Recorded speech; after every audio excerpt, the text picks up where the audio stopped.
I would like to thank the London Group of Historical Geographers for this opportunity, um, Ines, Felix, Margot, and Miles. Thank you so much.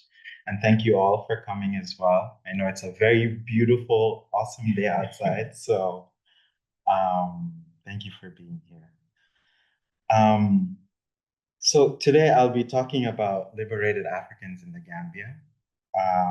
Liberated Africans are some, well, at least in the West African context, it's about 90 to 100,000 individuals who were returned to the West African coast after they were rescued by the British Navy. Um, and most of them were taken to Sierra Leone. And the primary reason being that that's where the courts were, and they were formally, legally liberated. And then they would then be sent across the world, basically. A lot of them were sent to Gambia. A lot of them were sent to St. Helena. A lot of them were sent to the Cape Colony. Some of them were even sent to Aden in Yemen. And some were sent to the West Indies and the Caribbean. So one of the things that I would like to do is to think about the policies of settlement and how these liberated Africans were essentially the abolitionist policies that were often conceived in abolitionist circles within England that were trying to define how freedom would look like for a lot of these people. And oftentimes, these definitions or ideas of how freedom would look like did not match the places in which freedom was supposed to happen.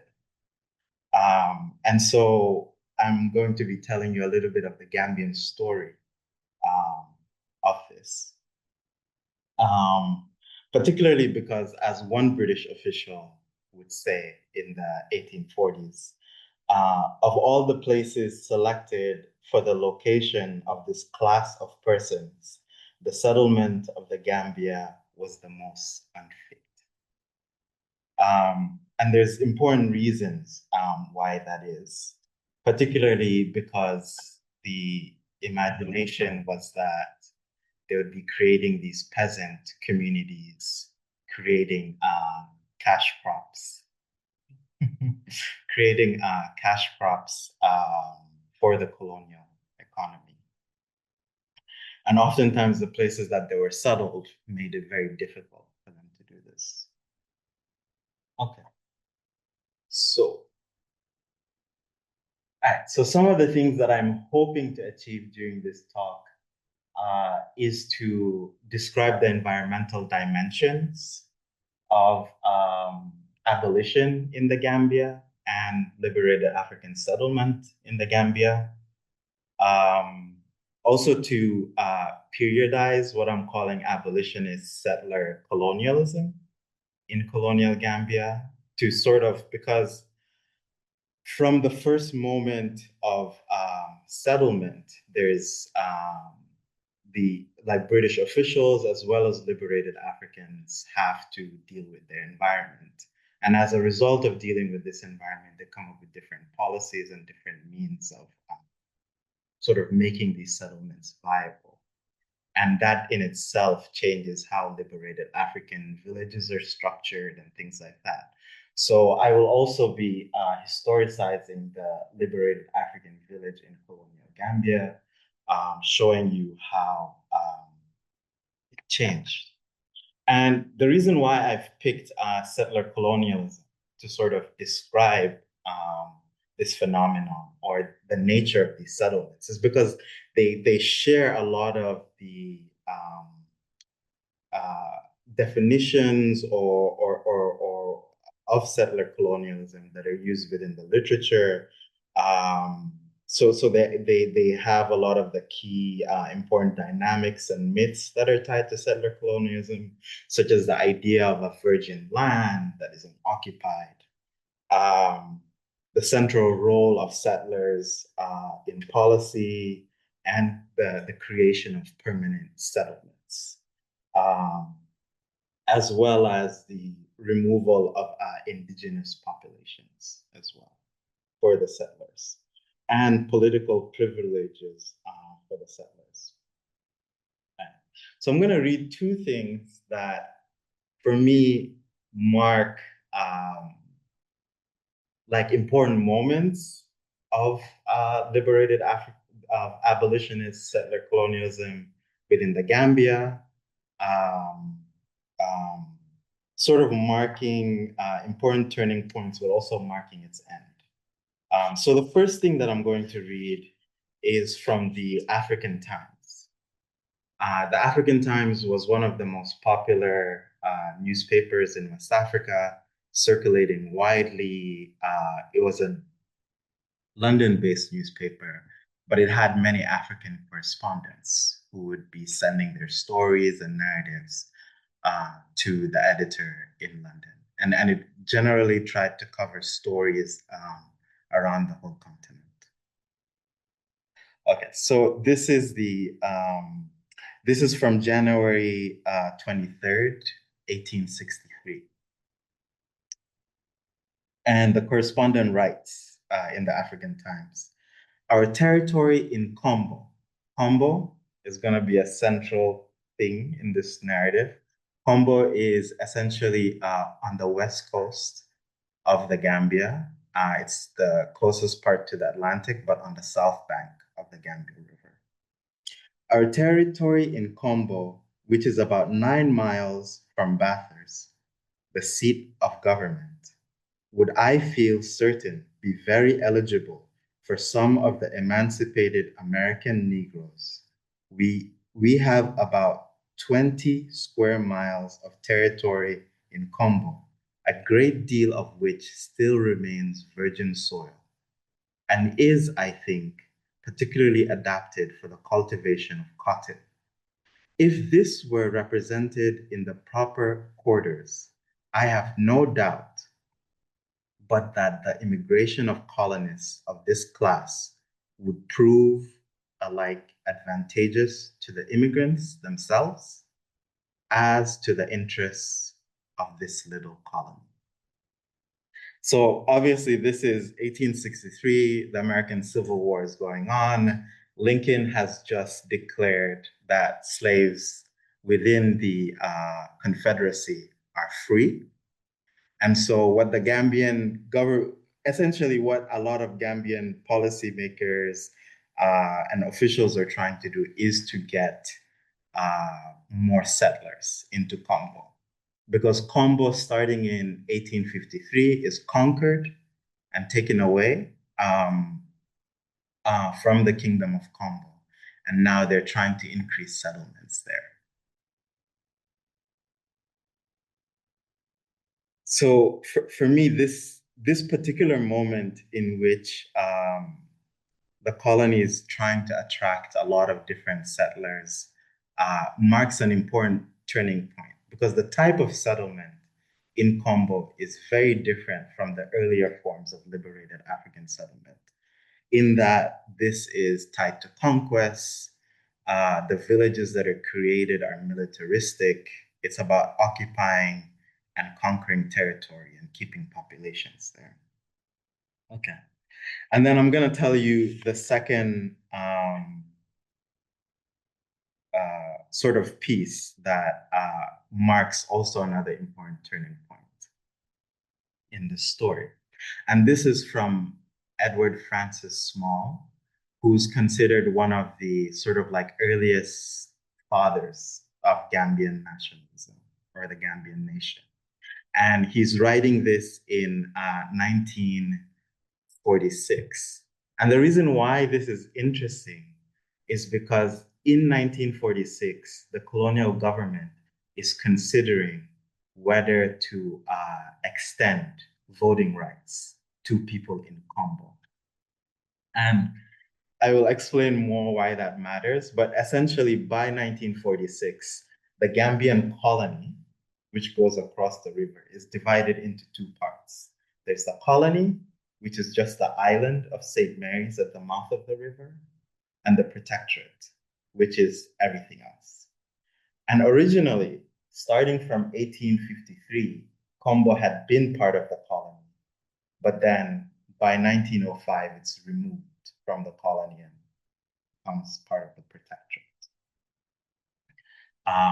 So it's in that context of trying to recolonize the protectorate or parts of the protectorate that he's writing this. So he says, the history of the past schemes for the establishment of new townships in and outside of St. Mary's Island offers but poor defense for the majority opinion expressed in paragraph 13. So as part of this commission of the committee's report. Since 1816, which is when Gambia was officially founded, the Gambia colony, many towns were founded in the colony proper. Within St. Mary's Island were Melville Town, 2 miles away from Bathurst, and Godric Town, 3 miles from Bathurst, on the Oyster Creek bank. On the mainland were such towns as McCarthy Island, some 200 miles upriver, James Island, Albreda, Barra, and Hamilton Town in the Ceded Mile, opposite to Bathurst. Cape St. Mary's, Newcastle, Babylon, etc. In northern Combo and Combo St. Mary, Ibo Town in Joshuang area, some of these towns were promising, but none of these towns of the colony, except Bathurst, has fulfilled its mission. All of them have either disappeared, like Melville Town and Godric Town, or have lapsed into the protectorate, with the inevitable result that their English-speaking inhabitants soon found their way to Bathurst to avoid the loss of their status as British subjects. So essentially what he's saying is that by 1905, when it's divided, many of these settlements have already become failures, and a lot of the liberated Africans or their descendants at that point had left them. And for this reason, I picked 1905 as the sort of end of this form of abolitionist settler colonialism. I understand, I know it's probably disorienting where are all of these places, but I have a lot of maps, so we're going to ground ourselves gradually as the talk goes on. Okay, so first grounding, where is Gambia and Sierra Leone? So I was told that my head will be cut off if I stand up, but I don't think I have a choice because I have a lot of maps and I want to explain them.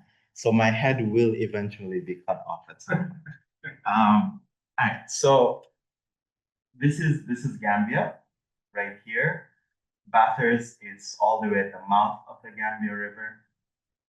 This is Sierra Leone, Freetown and the Peninsula, which is the sort of earliest place of liberated African settlement, is here. So you can see where those are located in West Africa.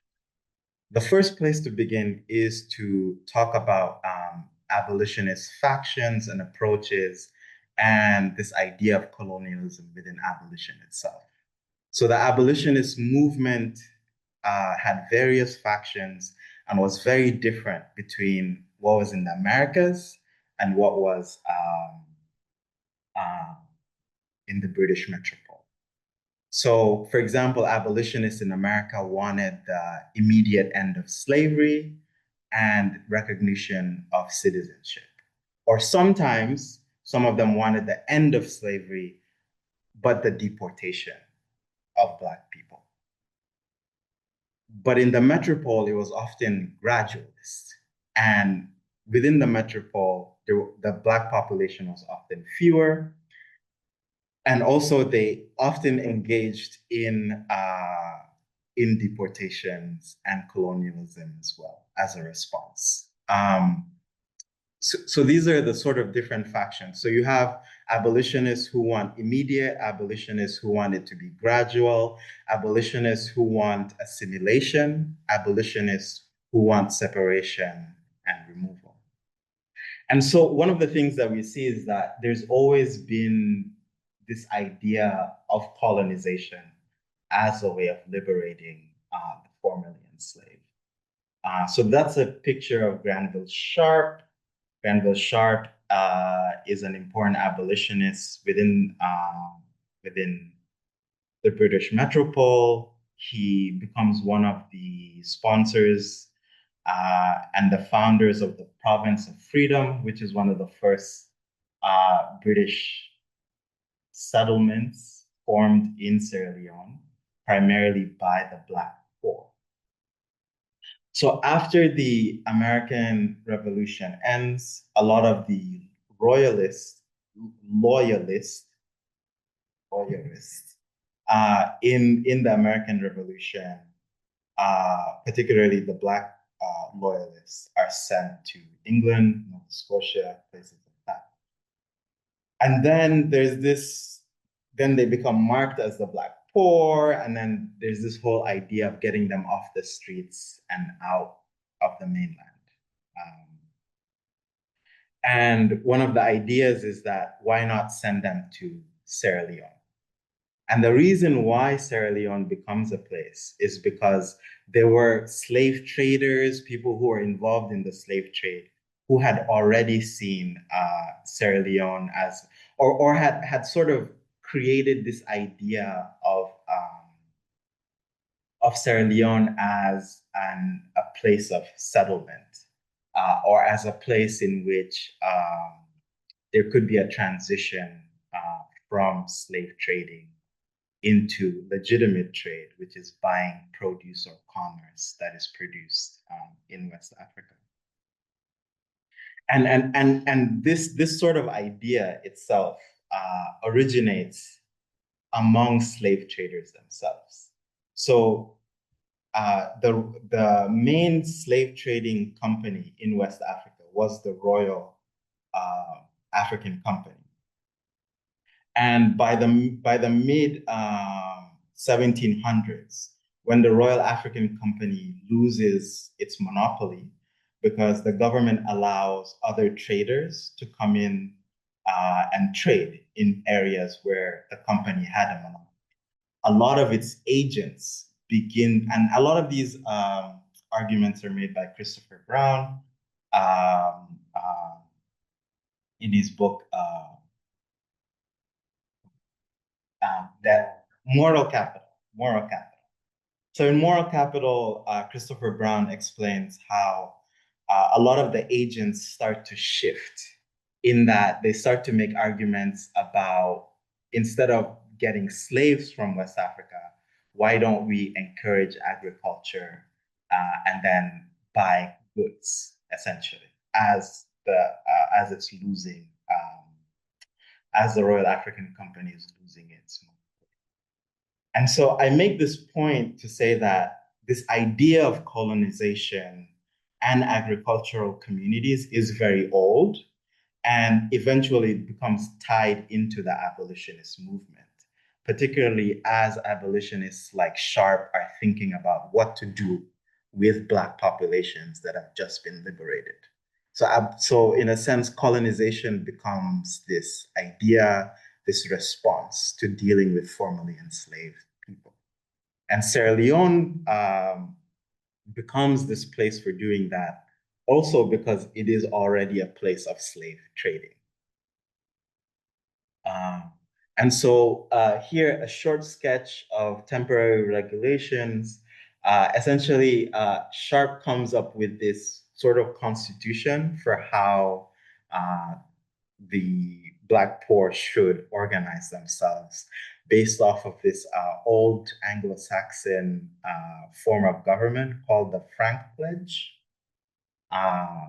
wherein, there's households are divided into 10, and then each head of household forms some sort of council, and then other 10 of councils form a hundredth, like a sort of parliament, wherein so you have the 10 households, they pick one person, and within all of these 10s, these other groups also pick another person that becomes a representation or representative of the larger group. Okay. All right. So Sierra Leone emerges as a place where formerly enslaved people are sent. It also becomes a place where Nova Scotians, so some of the Black royalists who are sent to Nova Scotia are also sent there. Maroons from Jamaica are also sent there. So essentially, all these groups that are giving issues or problems for the British Empire are all sent here. So that's what it is by the time that the crown takes over. So it starts off as the province of freedom, then it's taken over by the Sierra Leone Company, and then the Sierra Leone Company gives it to the crown in 1800. Um, and then after 1800, by the time the British Empire abolishes slavery for its subjects, it then becomes the site for sending liberated Africans. But originally, liberated Africans are sent to the Freetown area, right there. Um, and what happens to them is most of them are either apprenticed, um, that is, young people who are given to traders or artisans under some sort of indenture for like 7 years. Um, some of them are put into the imperial forces, so they join the West Indian Regiment. And then some of them are basically laborers that are kept in the yard, the king's yard, and they're taken out to do public works and things like that. Right. So one of the sort of economic engines of Sierra Leone in this early period, so talking from 1800 to 1816, is the price money system. So what happens is that when British Navy officials seize a slave ship, they're able to auction off all of the goods, and whatever the whatever is exchanged for that auction becomes their property. So if you're the captor of a slave ship, you get to benefit off of it. And so an entire industry is built around this. Um, and it becomes an important industry, particularly during the Napoleonic Wars, because there's a lot of warfare and there's a lot of seizing of ships. It becomes very profitable. It drives Sierra Leone. It allows a lot of goods to come in, so on. It drives the economy. But then after the Napoleonic Wars and the signing of the Paris Peace Treaty, there's a huge problem in that a lot of the profit that was coming in from the prize money system is no longer available. And so Governor McCarthy at that time, who's the governor of Sierra Leone, comes up with a new system of founding these liberated African villages. It's called the parish model. And essentially what it is that you have this sort of artificial peasant Christian community that's created of liberated Africans. So the liberated African village is this place where you have a central church. The church official acts as the administrator of the community, organizing labor, uh, organizing marriages, sort of incorporating newly freed people coming from the slave ships that have been captured, registering them, judging between people. And what it was supposed to do was to model like an English peasant community. And so the liberated African village becomes the sort of driving force for abolition. So once enslaved people are taken off the ships, processed through the courts, either the Admiralty Court or the Court of Mixed Commission, they're then sent off to the village. And in the village, they're given implements. They're supposed to become these peasant farmers. And a lot of the villages early on are run by the Church Missionary Society, particularly in Sierra Leone. But in Gambia, they're run by the Methodists. So how does this village or this new village system sort of, yeah, how does it help alleviate the economic crisis that is impending, that is coming out of the end of the prize money system? Is that with these villages, there's a better organized labor force that is used to do all kinds of public works, but there's also a lot of grants that are coming in from the British Treasury to organize and manage these villages.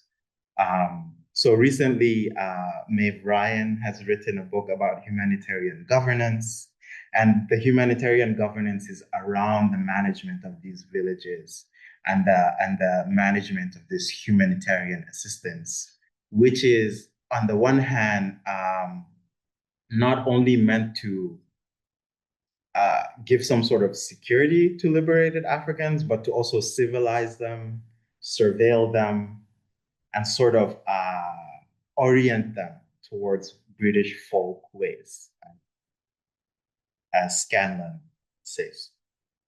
Okay, so the parish model is created. And one of the effective things that the parish model does, it's not only this sort of new economic engine driving force bringing in money from the British Treasury, but it also becomes a way of consolidating territory. So the Sierra Leone Peninsula is made up of high mountains. And when the province of Freedom was first founded, the community was primarily located at that edge, around where Freetown is. But then in transitioning to being a crown colony in 1808, they claimed the entire territory. Now, to consolidate this claim, one of the things that McCarthy does is he builds villages all over the peninsula. So in a sense, these villages become a means of also like consolidating territory and managing and surveilling these new arrivals. Now, at the same time that these liberated African villages are being found in 1816, there's also a new British territory being formed in the Gambia. And so already by the time that Gambia is being founded from primarily slave fort settlements to a crown colony, liberated African villages is a thing. And so immediately they start to talk about, particularly McCarthy and Alexander Grant, start to talk about how to build liberated African villages in the Gambia itself. Okay, so this is one of the first surveys of St. Mary's Island, and I will tell you where that is. Okay, so this is the Gambia River. St. Mary's Island is located right at the mouth of the river. And one of the key features about this geography or this landscape is the mangroves. So the mangroves extend for about 70 kilometers all the way along the river. Most of the water is brackish here and then becomes sweeter here. As you can see, like a lot of the area around the river is made of this swampy mangrove clay. And a lot of the river alluvial areas are places where like rice farming occurs in the Gambia. So Um, the river is this area of the river is actually uh, extremely important for a lot of the African states that were there because it was where a lot of their rice farms were located. But another thing about the river is it has a lot of different islands. And the islands in the river were often either sacred places, they were not necessarily places of habitation, they were also places of refuge. So even before Alexander Grant found Bathurst, Bathurst had been a place for refuge for refugees leaving Bara Kingdom. So this is Bara, that's Kombo, that's Fonyi. So the Bara Kingdom, a lot of the refugees that were leaving there because of persecution or whatever would go to St. Mary's Island. And islands were also places where there were shrines. And in this particular type of landscape, these islands are very dangerous because they flood, they often disappear. So islands form and leave. And so there's a lot of association of like powerful spirits tied to these islands.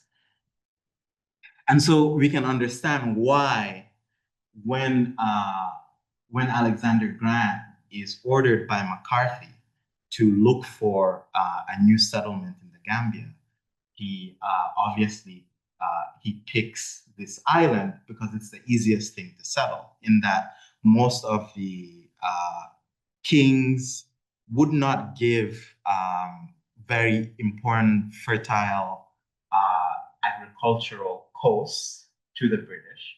Rather, they would give them islands that are already seen as places that should not be habited permanently. And so then there's a problem because you're inhabiting an island that is not meant for habitation, that is constantly being flooded and surrounded by mangroves. And that becomes the place for liberated African settlement. So you see the problem here. But when Grant does this first survey, uh,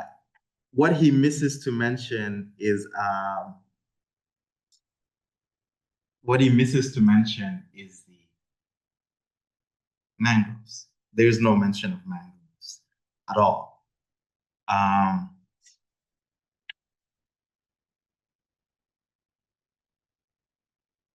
sorry, I had yeah. So there's one thing I wanted to mention. So as I was saying about the liberated African villages, they're mainly monitored and controlled by uh, officials from the CMS or priests from the CM or missionaries from the CMS, and these missionaries are known as managers. So just to give you a sense of what these managers had to do, I got a little extract, just sort of like talking about, so they're called superintendents or managers of villages. And the reason I'm highlighting this is that what we'll see over time is that the nature of this manager, their position changes, particularly in the Gambia, as the colony has to confront these environmental issues.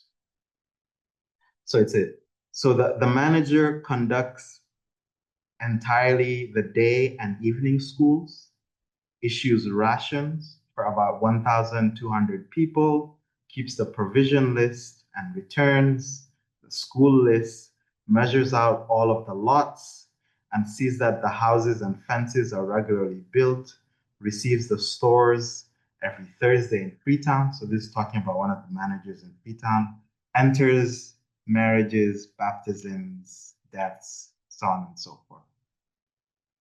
All right, so the manager is essentially the head of the village. Okay.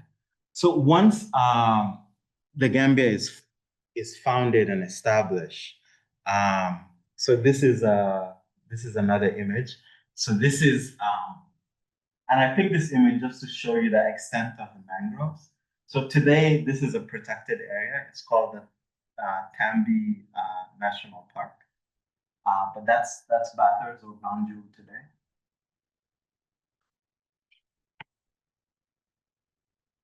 All right. So this is a very interesting map. So this is a map from 1820, so a few years, so about 4 years after the founding of Bathurst. And one of the reasons I picked it is because it shows the early liberated African settlement. So the earliest liberated African settlement was here. This is called Oyster Creek, and what you see here, it's written farm. And if you recall, the liberated African village is made up of the church and the sort of agricultural peasant community. So in 1819, they send a lot of ex-commissioned West Indian Regiment soldiers. And if you recall, West Indian Regiment soldiers, most of them were made up of liberated Africans who were enlisted right after getting off slave ships. And they settled them there in a town called Godric Town. And they give them few farming implements. They give them rations for a few months, and then they settle them there.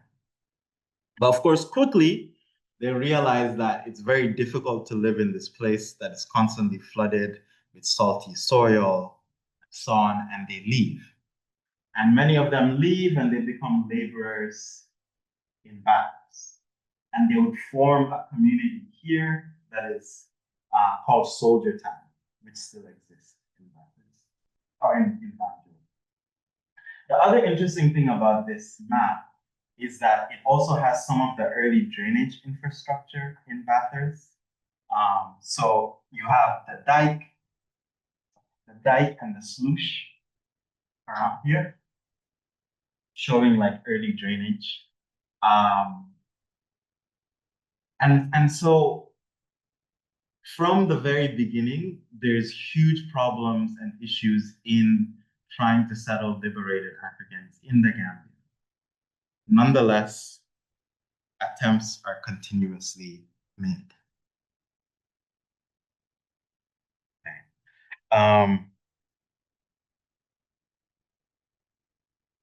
Particularly because in Sierra Leone as well, they begin to see that a lot of these mountain communities and the settlement of these mountain communities are failing.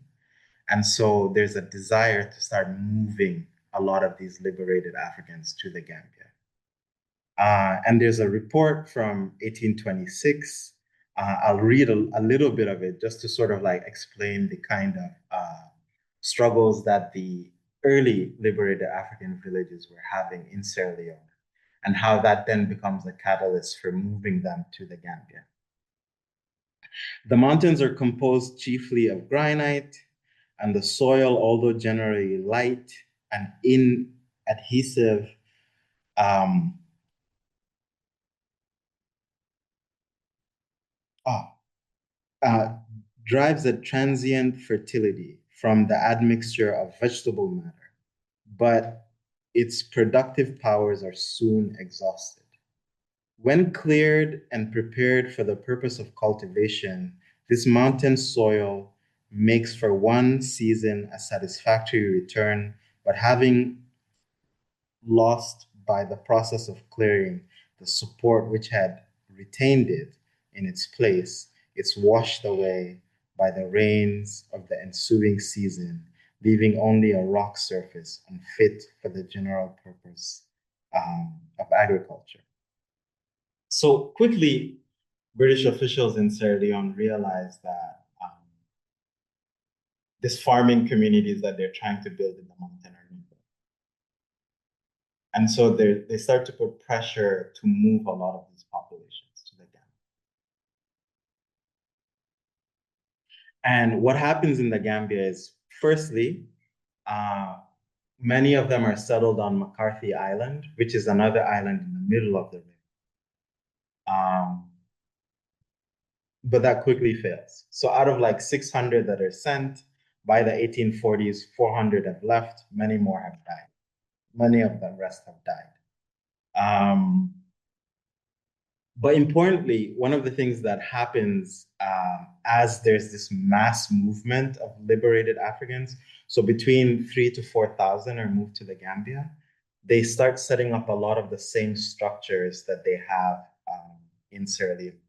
So, for example, the Liberated African Village, which is the driving engine of settlement, but also the Liberated African Department.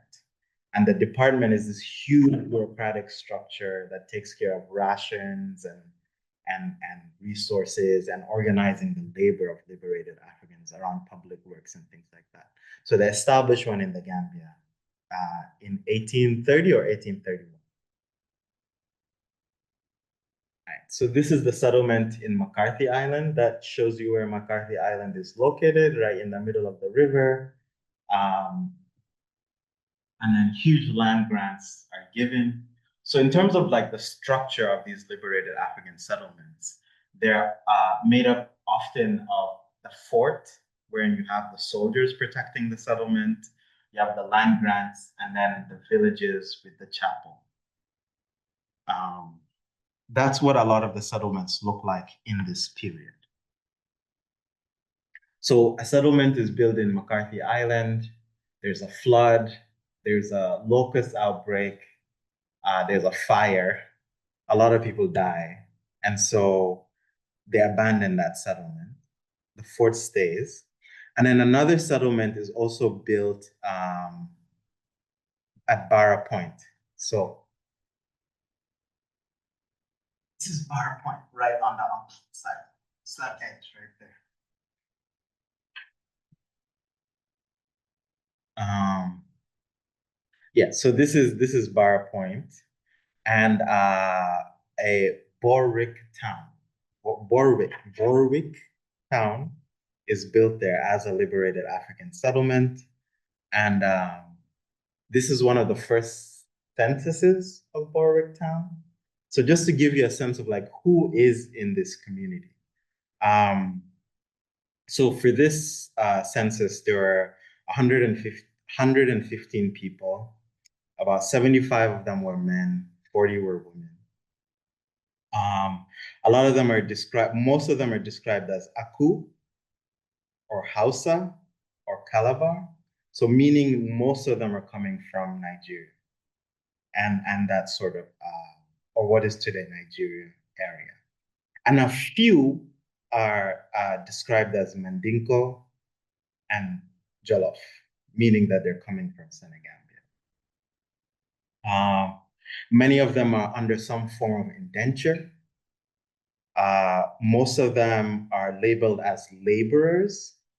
And this is very significant. So there's laborers and farm laborers. And the fact that many of them are called laborers means that they were probably leaving Barra, going to the town in Bathurst to work, and going back to Barra at some point. And then there were a few of them who were working on farms. And then a lot of them are also described as servants. And what is interesting about Barra Point that's very different from McCarthy Island that I think will shape the way in which liberated African villages and settlements are later sort of structured or created is that Barra Point, which is part of the Kingdom of Barra. So remember, this is the Kingdom of Barra. Barra Point is right here. So the kingdom's shoreline was extremely important because during the slave trade, the king would tax all of the ships coming in. Barra was the foremost kingdom within the Gambia River Basin. And so in order to control the river or make claims about having full control of the river, the British Empire went to war with Barra. And when they defeated Barra, they built a liberated African settlement there. So that becomes one of the first times where we're seeing it's not land purchase. So, for example, St. Mary's Island is purchased, McCarthy Island is purchased, but Barra is conquered. And once it's conquered, liberated Africans are settled there to as permanent settlers. And this is around 1831. So there starts to be something new happening there. Okay. But so quickly, so basically what I've been trying to tell you is that they tried this experiment of making all of these villages. A lot of them fail. People leave. And by the 1840s, they sent out this commissioner called Madden. I'm not, it's like Madden, Madden, Madden, Madden. And he writes this report basically saying what I read to you at the beginning. That's Madden talking. That this place is unfit. So basically, the Liberated African Department is closed. So no more rations, no more funds, none of this stuff is coming.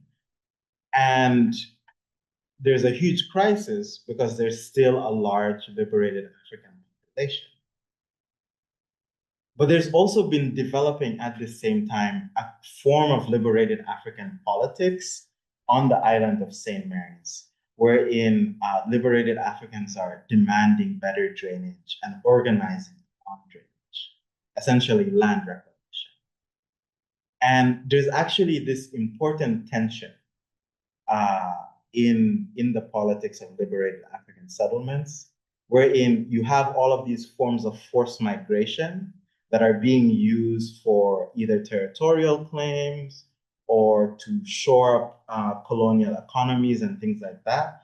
And liberated Africans, on the other hand, demanding more land on St. Mary's Island itself, particularly through land reclamation. So as the Liberated African Department is closed, most of the villages are failures. Liberated Africans start demanding more land on the island of St. Mary's. And Governor Fitzgerald, who becomes governor around 1845, decides to respond to these demands by installing a lock. So Fitzgerald's family was engaged in a lot of canal building in Ireland and England. And so he wanted to introduce a lock system because the island is so flat and low, and many parts of it are under sea level. They wanted to use the lock system in order to, basically deal with that gap. Because what the lock does, it allows ships to move between landscapes that are at different levels. So if a ship comes in here, you do the lock, then it kind of rises up to the next level, vice versa, right? And so they wanted to use the lock system in order to basically create more fall so that the water can drain more easily, clear large amounts of mangrove, and create dry land. So these are images of some of the like proposed plan of the lock and attempts to create this new land.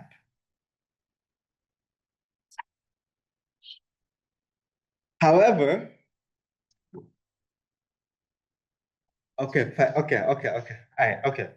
However, the successor of Fitzgerald quickly abandons this idea. He wants to engage in more territorial expansion. And he writes, uh,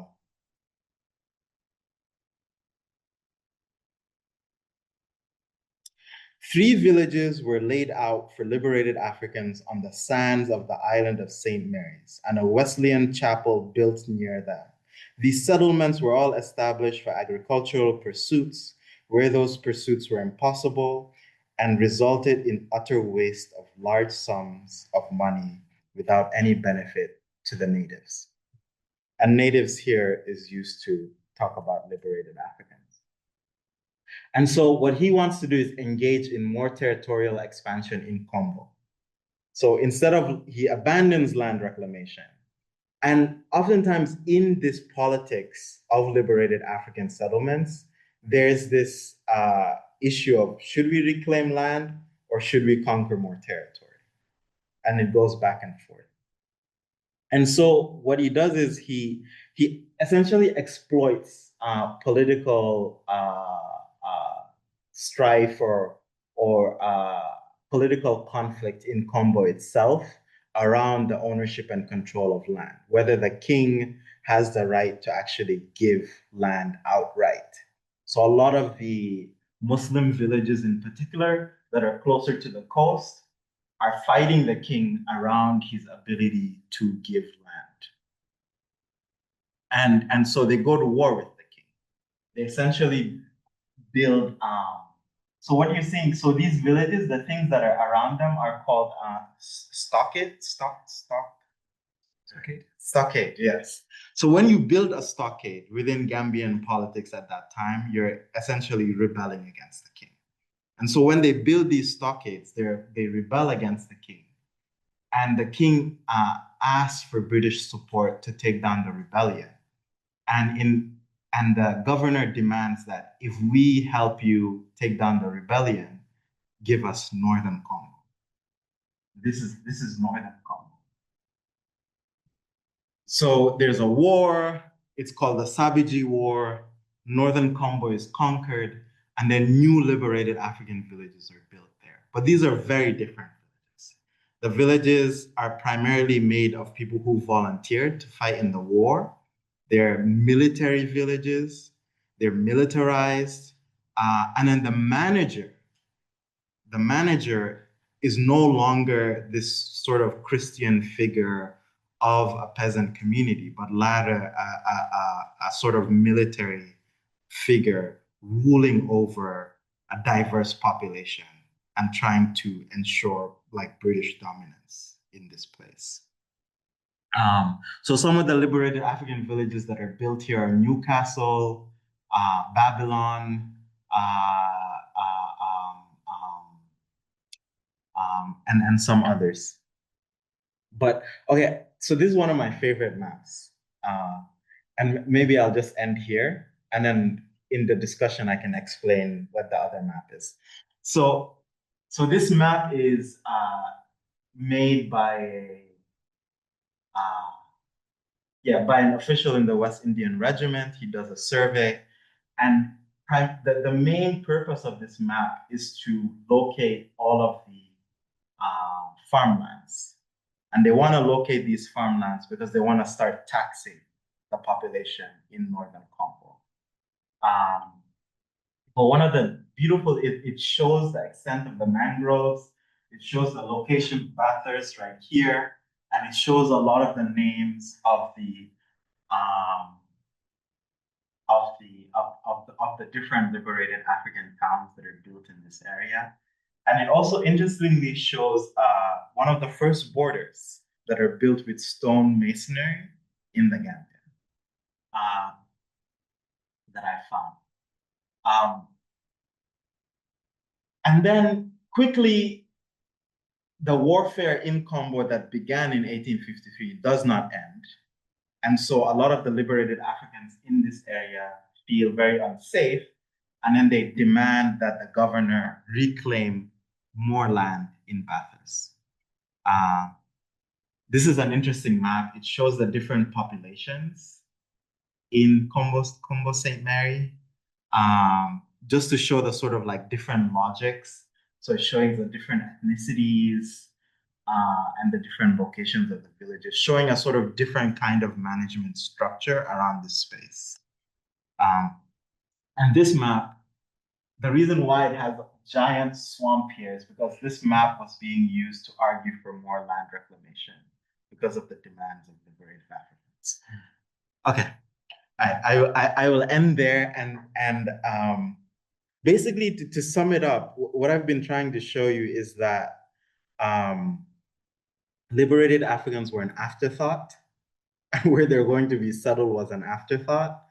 And often their desires and their demands did not match this sort of abolitionist idea that in itself emerges out of a company that's losing monopoly over the slave trade, in a sense, and then becomes part of this abolitionist movement. So this is Igbo Town. Igbo Town is one of the liberated African villages, and it gets flooded all the time. But it still holds that name, Igbo Town, even though I don't think a lot of people associate it with they don't know where it's coming from, or maybe some people do.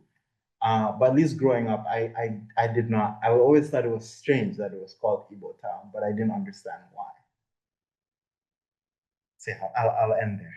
Thank you.